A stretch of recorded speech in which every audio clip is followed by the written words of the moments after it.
On today's show, we will discuss what happened when Mike Sonko came from a meeting with Deputy President William Samoei Ruto at his current residence. The long and short of it is that the Nairobi governor came out of that meeting charged, fully charged, like a battery that was dead and now has been fully charged. You try and touch it to the wire and it's just sparking all over the place. Also on today's show, we discuss some very fascinating new developments linked to the global crisis. And why Africa, Mother Africa, needs to be very careful going forward. It is a real pity how some sons and daughters of the continent are swallowing Mzungu propaganda, Mzungu agenda, hook, line, and sinker. It is really tragic, that some people on the continent, who claim to be very educated, very scientific, have completely failed, to realize that in this world, there's no such thing as a free lunch. Yes, somebody has taken you to some posh hotel. They have said they're going to pay for a very sumptuous, expensive lunch. So you tell yourself, it is free. I went for a free lunch today. But hold on a minute. Is it really free? What does this person want who has taken you for lunch? We'll look very deeply into all that as I reveal a few things that have been deliberately kept in the dark, so that the dark continent, or so they called it, remains in the dark. And so, my dear friends, let's get started without wasting any time.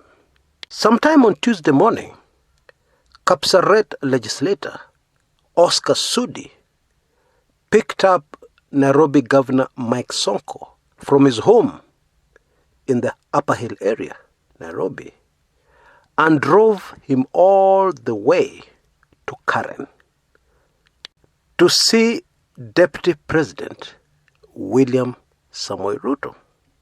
It was a long meeting. It went on and on and on until almost midnight on Tuesday.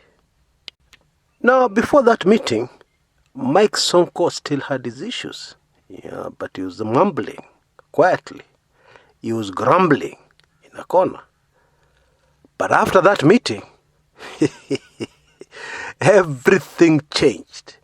And Mike Sonko emerged as a different person. Both barrels of his guns firing non-stop and saying things. Let me quote him verbatim. One of his remarks. Please forgive me. I will never repeat that mistake again. In fact, I'm starting the process of terminating the deed of transfer, just like any other ordinary contract. I will now personally go to court to have it terminated. Let them kill me or jail me if they want. What? Sonko was, of course, talking about the developments, I believe sometime last month, which shocked many Kenyans, and raised many constitutional questions, when he literally handed over, the county and city of Nairobi to the government. In other words, he absconded from his responsibilities, which Nairobians elected him to undertake.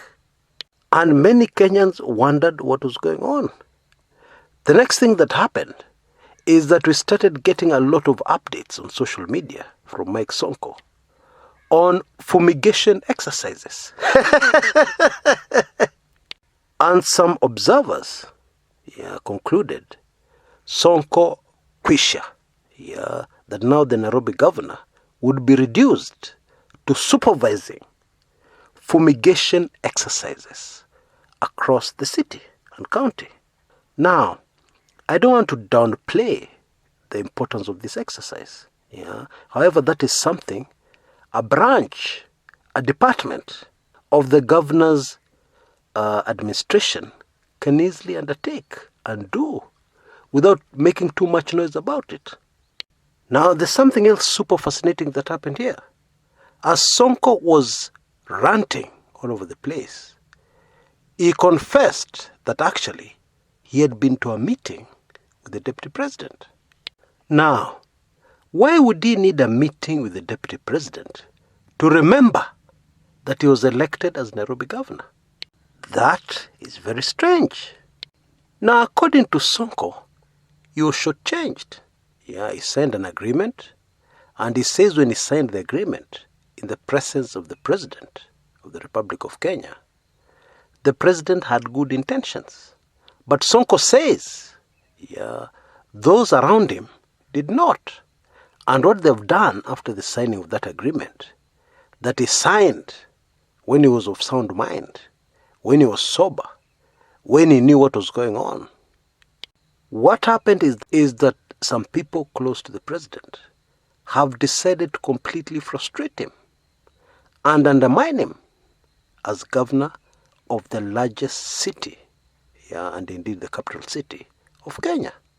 But at the same time, Sonko is conveniently refusing to reveal what led him into signing the contract with the government, with the central government, in the first place.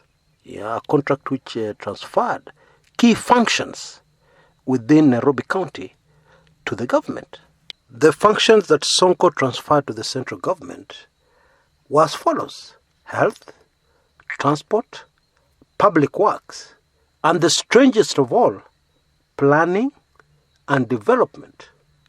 Why am I saying the last one was strange? Well, if you look at public works or even health, one can argue that Sonko felt that he was constrained as far as raising enough budget to run those particular departments of his government.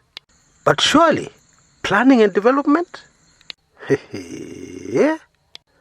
Now, Nairobi politics aside, there's something very interesting, super fascinating, that we learn from this latest development concerning Sonko. And to be able to highlight it, we need to go a little back in time. Remember the time Mike Sonko ran into all kinds of problems when he was trying to get the Jubilee Party nomination to vie for the governorship of Nairobi? These same people he's talking about, accusing them of frustrating him, are the same people who fronted another candidate, Peter Kenneth, for the governorship of Nairobi. And they had cornered Sonko in such a way that many of us, including myself, did not see how Sonko was going to get out of the corner, where he had been cornered. They had introduced smart cards in the nomination process for the Jubilee governorship. So that meant if you didn't have the smart cards, you didn't vote. It was as simple as that. And then a vast majority of those smart cards, for Jubilee nomination voting, had been purchased by those who were supporting Peter Kenneth. So indeed it was a done deal. Now remember, this was before the handshake. But clearly there were already two factions within the Jubilee Party. Because another faction, which was also powerful within the same party, came and saved the day for Sonko.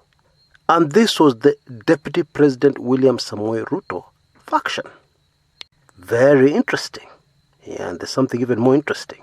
This same battle, with the same personalities, with the same dark forces behind the scenes, is the same battle that Sonko is fighting now, in the year 2020. Bottom line, it appears that Mike Sonko was a DP Ruto candidate.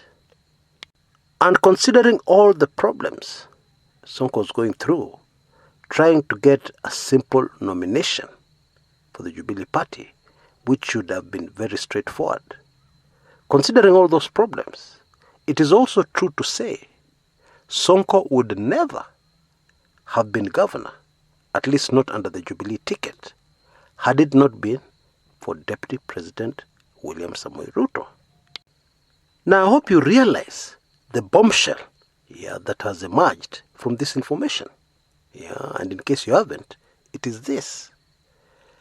The battle within Jubilee against Deputy President William Samoei Ruto started long before the handshake.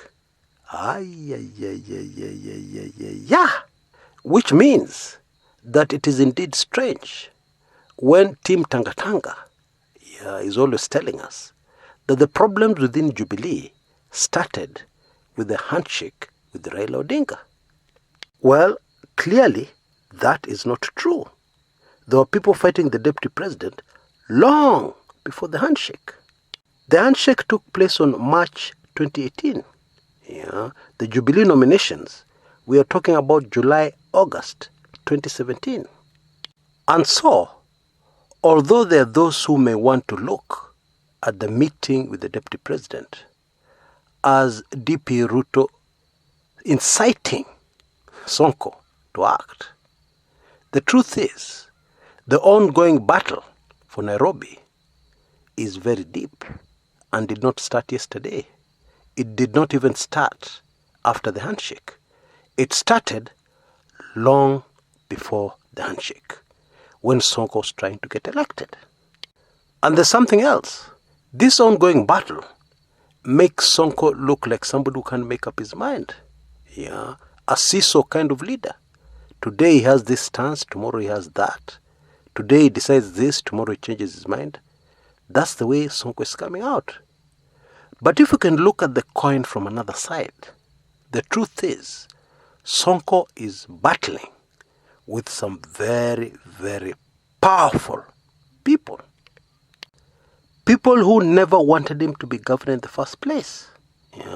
And unfortunately, Sonko's character is such that is not your ordinary kind of typical Kenyan leader who's interested in leadership to enrich themselves. And therefore it becomes very simple for them. They just make peace with the power brokers. They make peace with cartels. And they're allowed to rule in peace while stealing public funds in peace. Of course, ensuring that these cartels also get their share.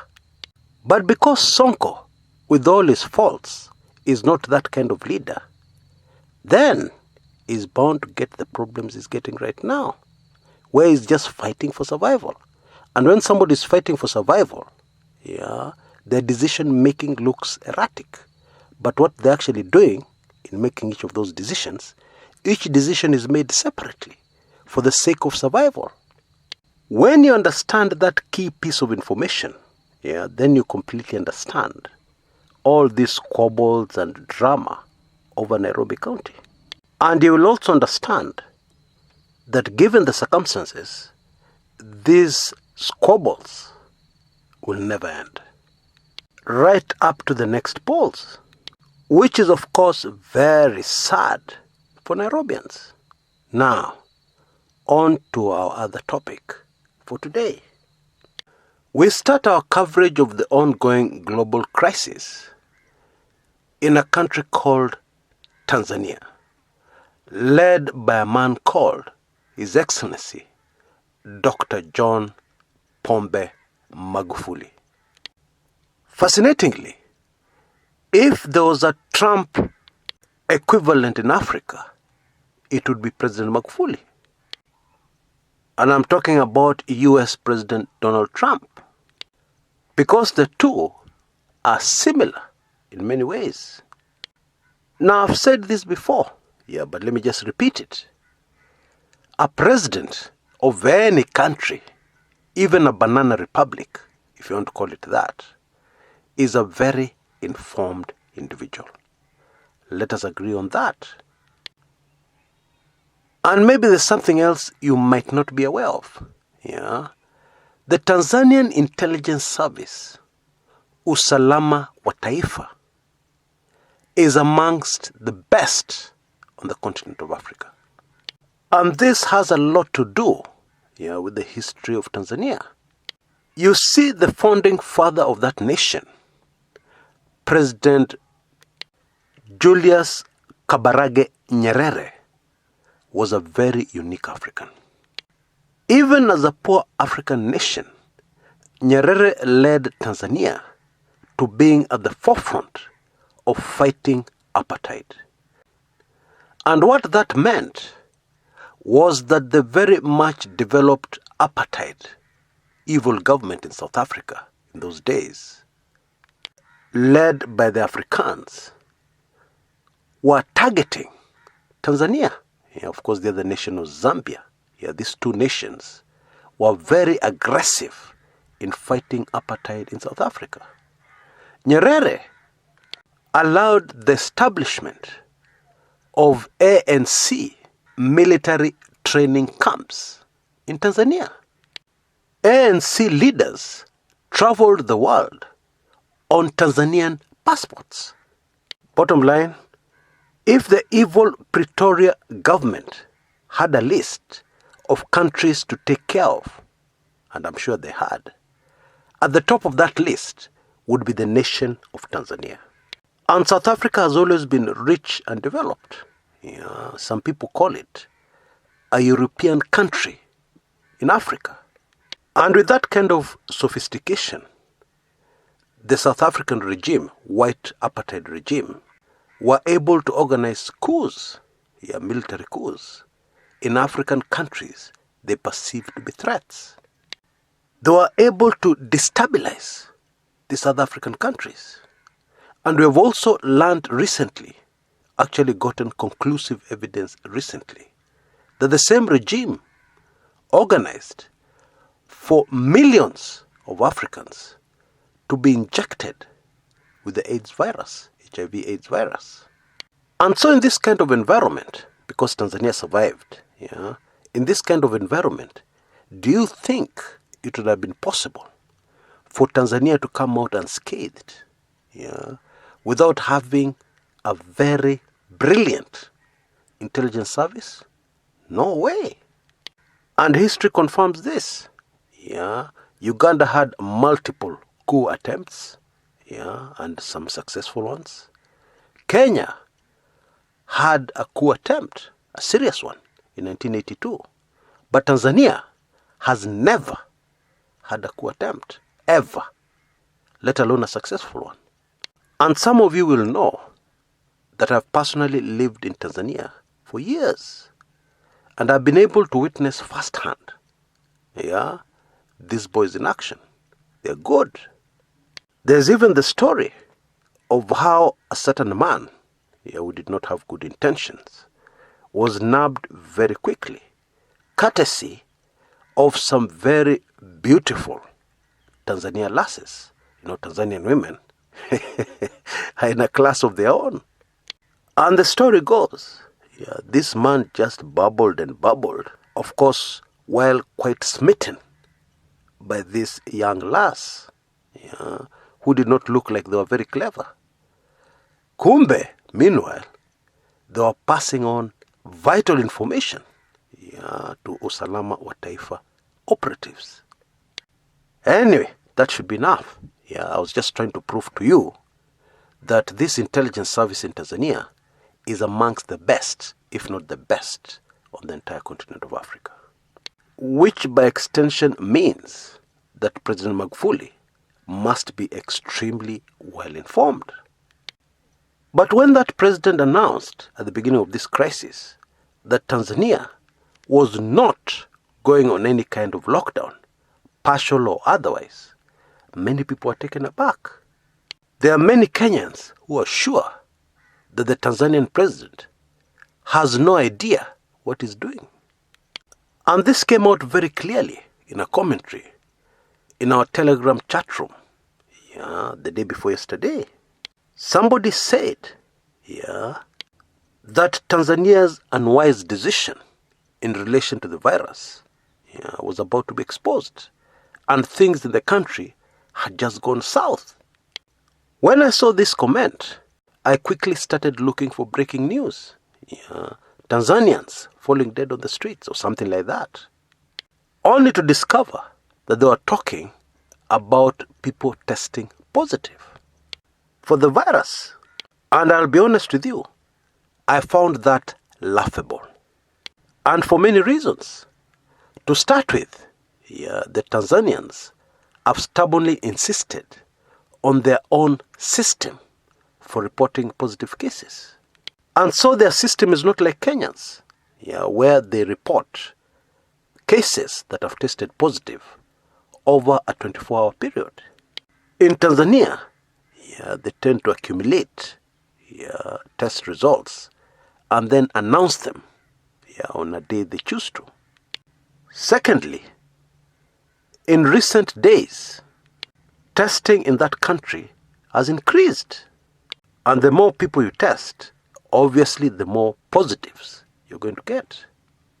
If we were to soberly look at the situation, and for instance compare it to Kenya, Tanzania has no lockdowns, not even partial ones. The economy continues to run at a normal speed. This has been the case. In sharp contrast, Kenya has restrictions, partial lockdown, even a curfew, and more restrictions are coming.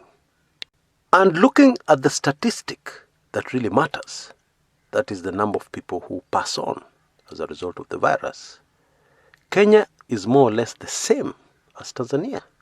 In fact, Tanzania has slightly less deaths as a result of the virus than Kenya. And so clearly, nothing has gone south in Tanzania. As of today, we don't know about tomorrow. And actually Tanzania is in a better position than Kenya, because they don't have to grapple with an economy that is on a partial lockdown and all the dire consequences that come with that. Now, President Magufuli recently addressed security chiefs in the country, and he said a number of very controversial things. He said that the relevant government bodies should be very careful about the testing kits. He ruled out the possibility of Dar es Salaam ever being locked down.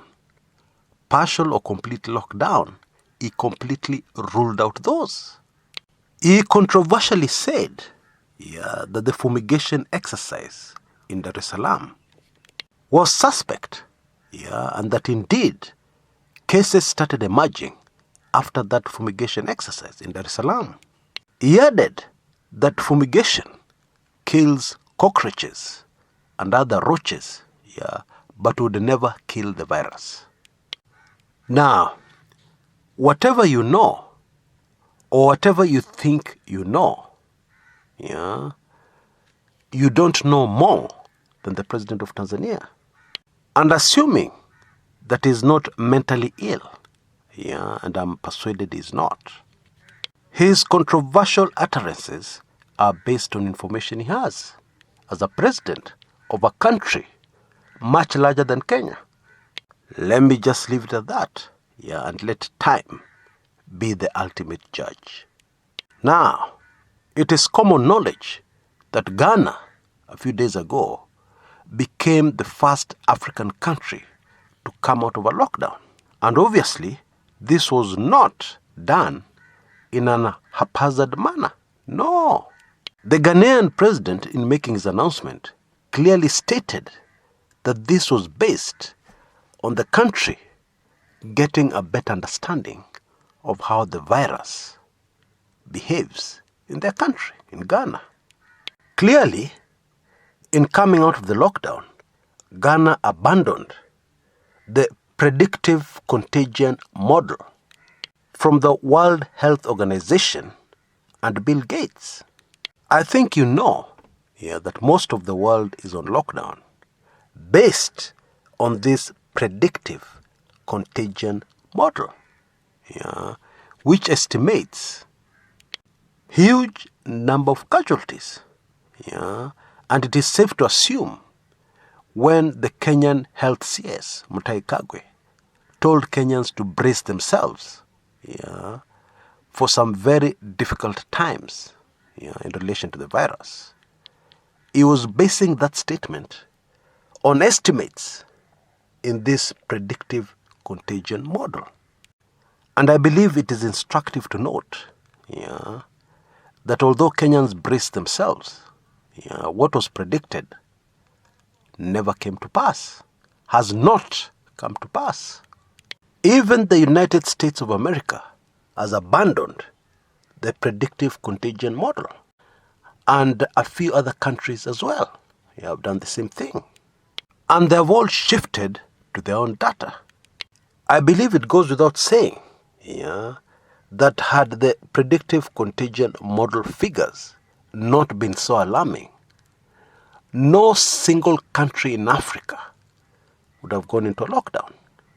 Assuming African countries had chosen not to use this model, today there'd be no single African country on lockdown. Anyway, the situation globally is that it seems there's a trend of countries cautiously coming out of the lockdown.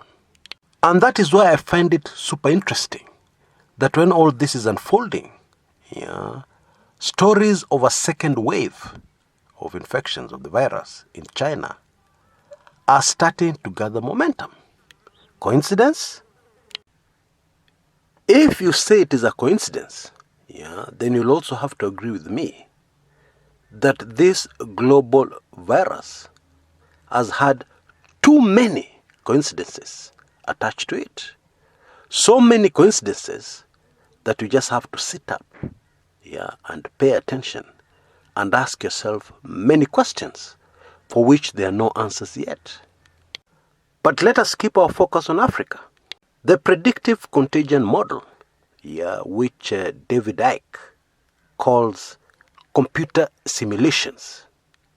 You can simulate virtually anything on a computer. You can get a computer to do virtually anything. It just depends on the data you feed in and the software you're using. Indeed, we Kenyans are aware of something we call on this panel, PAP, PAP, PAP, PAP, duly elected.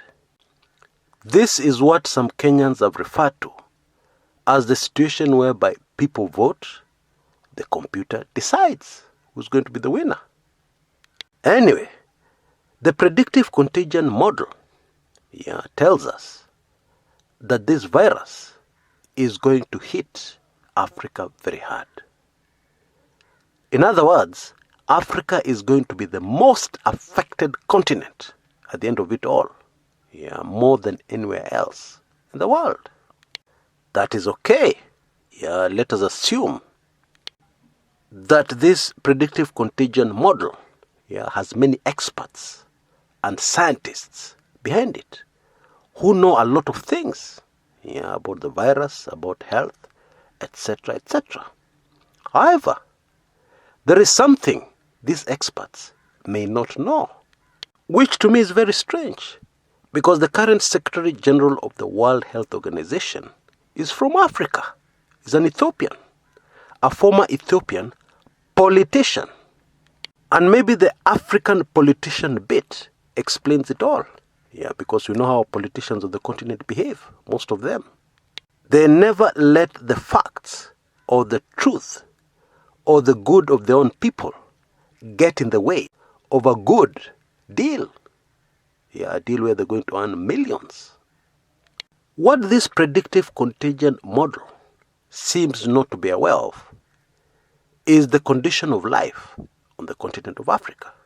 I saw a comment recently where an African who lives in the West said that the ghettos and the slums in the West are nowhere near those in Africa in terms of condition and environment. In Africa, children are born in sewers, in very filthy environments. And in this kind of environment, full of all kinds of germs and bacteria, the umbilical cord of the newborn is cut. And they survive. And the mother survives. Let me tell you a personal story to illustrate this. When I was young, very young, my late political lecturer was posted to an area in Kenya called Turkana. And of course, by then I was too young to remember too many things. Yeah, but I remember a few things. Like Turkana people descending on a dead dog. Yeah, a dog which had passed on, and nobody was quite sure why it had died. Yeah, and this same dog is taken, yeah, skinned like a goat, and roasted, and they feast on the meat, and nothing happens to them. If that same meat found its way into some posh apartments in Nairobi, you can be sure nobody who tasted that meat would survive. That is the truth. Now, I remember one time, I believe it was in the late 90s, when my political lecturer reminded me of this thing I'd seen when I was very young. And I was horrified. And of course I asked him, how do they survive? Yeah, eating something like that. And by the way, the other thing that is commonly eaten in Turkana are the roots of trees. And this is how my dad and political lecturer answered that question. He asked me if I was aware of how most Turkana children were born, at least in those days. And I said no. Then he described to me women giving birth in the bush somewhere. Yeah. And the newborn lies down on the soil as somebody cuts the umbilical cord with a razor blade that I don't know came from where. And those children survive. And they grow up and they're very strong. In fact, they become warriors. Yeah. They steal cattle from other communities. Cattle rustlers. Now I'm just wondering, what would happen if those Turkana people brought up in that environment were infected, in fact by injection, they were infected with the virus.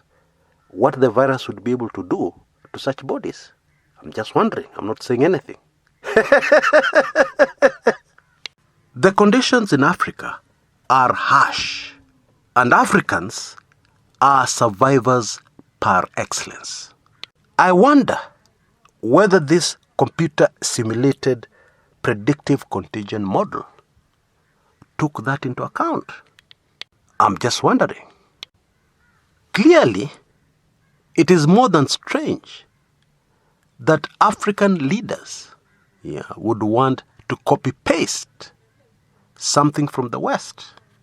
Make decisions on how Europeans and the Chinese have reacted to a virus. And plant that in their own countries, expecting that what has happened there will happen on the continent of Africa. Having said that, if anybody had the motive of reducing populations in Africa, they will still succeed. Not through the virus, but through the consequences of lockdowns, partial and otherwise. And the top consequence on that list is something called hunger. The media in Africa has downplayed it. But the truth on the ground is that hunger is rapidly emerging as a very serious threat, much more serious than the virus. And I think some people have forgotten that for the virus to infect you, you need to be alive in the first place. And one cannot remain alive in an environment where people are hungry. Because if the hunger does not get to you first, somebody will murder you for food. Now, before I go, there is something super fascinating that is unfolding in this crisis. And it relates to those of us who are very keenly following